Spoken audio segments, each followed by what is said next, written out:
Welcome back class. अब चलते हैं बेटा हमारे फाइनल और आखिरी वर्ड प्रॉब्लम में। ये वर्ड प्रॉब्लम बेटा हमारी आम जिंदगी के साथ प्रैक्टिकली नॉलेज में जुड़ा हुआ है। आप लोगों ने बहुत बार देखा होगा, जब कभी भी फर्स्ट सेकंड थर्ड फ्लोर पे कभी आग लग जाती है तो फायर ब्रिगेड अपने साथ एक लॉन्ग वुडन लैडर लाती है।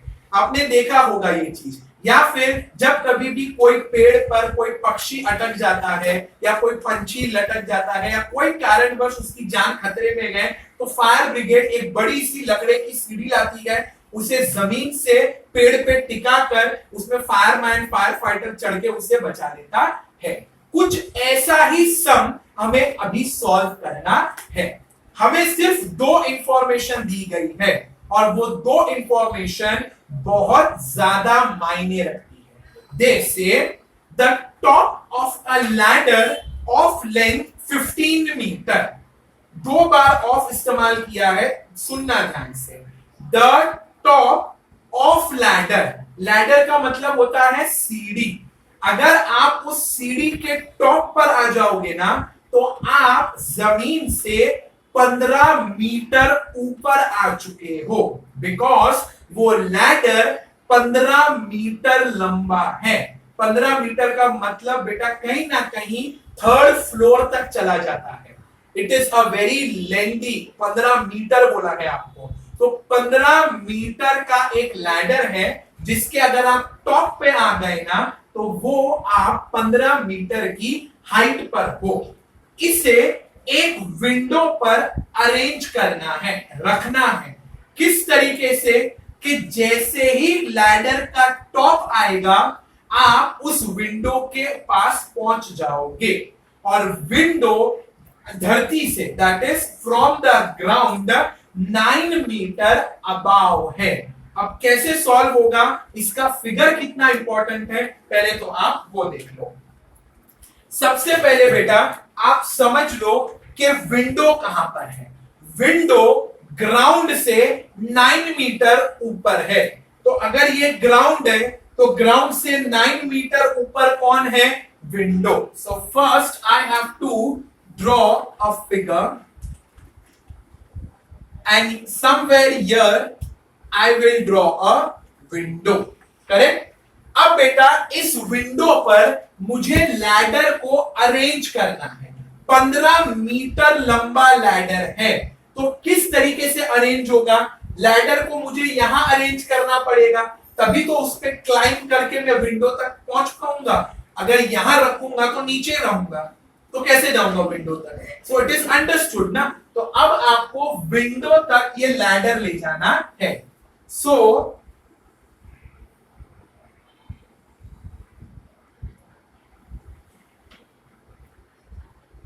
दिस इज योर लैडर, यानी कि सीढ़ी जो चढ़नी है आपको, और जैसे ही आप लास्ट स्टेप चढ़ोगे आप सीधा घर के अंदर, विंडो के अंदर आ जाओगे। लैडर कितना मीटर लंबा है, 15 मीटर, और विंडो जमीन से कितनी ऊपर है, 9 मीटर। आप लोग बेटा अपने घरों में सिर्फ 1 मिनट या 1 सेकंड के लिए वीडियो को पॉज करना और देखना। आपकी दीवार और आपकी फ्लोरिंग घर की जहां मिलती है ना वो राइट एंगल बनता है, राइट एंगल। ये है आपकी दीवार और ये है आपकी फ्लोरिंग। किसी की भी घर में दीवार ऐसी है क्या और फ्लोरिंग ऐसा है क्या किसी के घर में, नहीं ना। आपके घरों में जो दीवार है और जो फ्लोरिंग है वो एक दूसरे को राइट एंगल पे ही मीट होती है। इन शॉर्ट ये है एक राइट एंगल्ड ट्रायंगल। ये है राइट एंगल। राइट एंगल के सामने कौन होता है, हाइपोटेन्यूज। तो आपको हाइपोटेन्यूज दिया है, आपको वन साइड दिया है। हमें पूछा गया है दीवार से लैडर को कितना दूर रखें ताकि जैसे ही लैडर को टिल्ट किया जाएगा वो विंडो तक पहुंच जाएगा। We have to find the distance between the wall and the ladder. तो वॉल से लैडर का ये डिस्टेंस जो है ना बेटा, इसे हमें क्या करना है, कैलकुलेट करना है। Am I clear? कंफर्म। तो अब बेटा आप देख सकते हो आपके पास एक राइट एंगल ट्राइंगल बना है। दिस टाइम यहां पर ना आप कोई भी राइट एंगल ट्राइंगल का जिक्र नहीं कर सकते, बिकॉज आप नेमिंग क्या दोगे, तो आप डायरेक्टली थ्योरम ऑफ पाइथागोरस से शुरू करोगे। डायरेक्टली कैसे शुरू होगा, just watch the sum carefully. आप सबसे पहले ये फिगर बनाओगे और इस फिगर को बनाने के बाद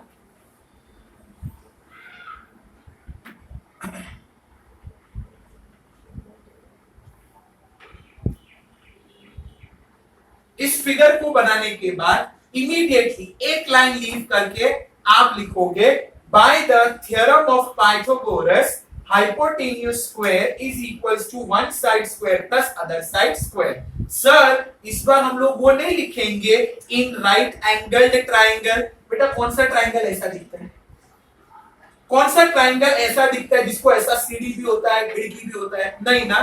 तो directly after drawing the figure shift over here. अब क्योंकि ट्राइंगल नहीं है तो साइड के नाम नहीं है, और साइड का नाम नहीं है तो डायरेक्टली आपको वैल्यू सब्स्टिट्यूट करनी है, वैल्यू। तो सोच समझ के सब्स्टिट्यूट करना। थ्योरम ऑफ पाइथागोरस शुरू होता है हाइपोटेन्यूज स्क्वायर से। हाइपोटेन्यूज का मतलब होता है राइट एंगल के सामने। सो राइट एंगल के सामने कौन सा मेजर लिखा है बेटा अपन ने, 15 metre. So we will write here 15 meter square is equals to one side plus other side। Right angle के सामने होता है हाइपोटेन्यूज, तो हमने लिख दिया 15 मीटर। अब ये दो बच जाते हैं तो इन दो को लिख देंगे। एक को लिखेंगे 9 square plus sign brought down और क्वेश्चन मार्क की जगह पे लगा देंगे एक्स स्क्वायर। करेक्ट, क्योंकि बेटा ये ट्राइंगल नहीं है, ट्राइंगल में नेम नहीं है, तो डायरेक्टली फॉर्मूला के बाद वैल्यू को सब्स्टिट्यूट करना पड़ेगा। और अब इसको सॉल्व करेंगे। 15 का स्क्वायर भी बनाएं, 15 multiply by 15, 15 is 225, that is 225 equal to sign brought down, equal to sign brought down। 9 9s is 81, 9 9s is 81 plus sign brought down plus sign brought down। x multiplied by x will give you x square। अब क्या होगा, positive 81 जो right hand में है, right का opposite हो जाएगा left. From positive 81 it will become negative 81। तो आप लिखोगे 225 minus 81, negative 81 is equals to x square। 225 में से 81 को माइनस कर दो बेटा, आंसर आएगा 144। Do not trust me, just work out in the rough column। 225 minus 81, 5 minus 1 4, 2 minus 8 not possible 1, 12 minus 8 4 and 8। अरे हाँ यार 44 ही आया, बट हो जाता है ना राइट पर थोड़ा। So this will be 144 is equals to x square। Right में जो स्क्वायर है बेटा वो लेफ्ट आएगा, राइट का अपोजिट लेफ्ट, तो स्क्वायर का opposite will become square root. 144 is equals to x। Correct, अब 144 को हम फैक्टराइज करते हैं रफ कॉलम में। डिवाइड बाय 2 72, डिवाइड बाय 2 3 जा 1 36, डिवाइड बाय 2 1 18 जा, डिवाइड बाय 2 9 जा 3 3 जा 3 1 जा। आप सोचोगे सर आप इतना फास्ट क्यों कर रहे हो, तो टर्म 1 में एचसीएफ एलसीएम स्क्वायर रूट सिखाया था तब बहुत स्लो गया था बेटा में, और अब आपको ये फैक्टराइजेशन क्विकली करना आना जरूरी है। फाइन, सो पहला स्क्वायर रूट का साइन नंबर के साथ द क्वेश्चन, दूसरा और आखिरी स्क्वायर रूट का साइन आएगा फैक्टर्स के साथ। 4 times you have 2 and 2 times you have 3। 2 multiplied by 2 multiplied by 2 multiplied by 2, 4 by 2 multiplied by 3 multiplied by 3 is equals to x. Underline 2 2's, write 1. Underline 2 2's, write 1. Underline 2 3's, write 1 is equals to x. 2 multiplied by 2 4. 4 multiplied by 3 12. So 12 is equals to x. Wrong pattern of writing. x is equals to 12. Correct? और अब बेटा इसको हम लोग word problem में है, इसीलिए इसका अरेंजमेंट भी प्रॉपर रहेगा, that is in a statement. Earlier जैसा मैंने आपको बताया था, I have to shift in the rough column, but आपको ये रफ कॉलम कंपल्सरी है, दैट इज सबट्रैक्शन भी दिखाना है और फैक्टराइजेशन भी दिखाना है. यार आफ्टर बेटा आप फाइनल आंसर लिखोगे. फाइनल आंसर टेक्स्ट बुक में पूछा है, find the distance between the wall and the ladder, या फिर find the distance between the ladder and the wall, यानी कि वॉल से लैडर कितनी दूरी पर होगी, तब जाकर उसका टॉप बरोबर विंडो पे जाकर आएगा. So we will write here answer the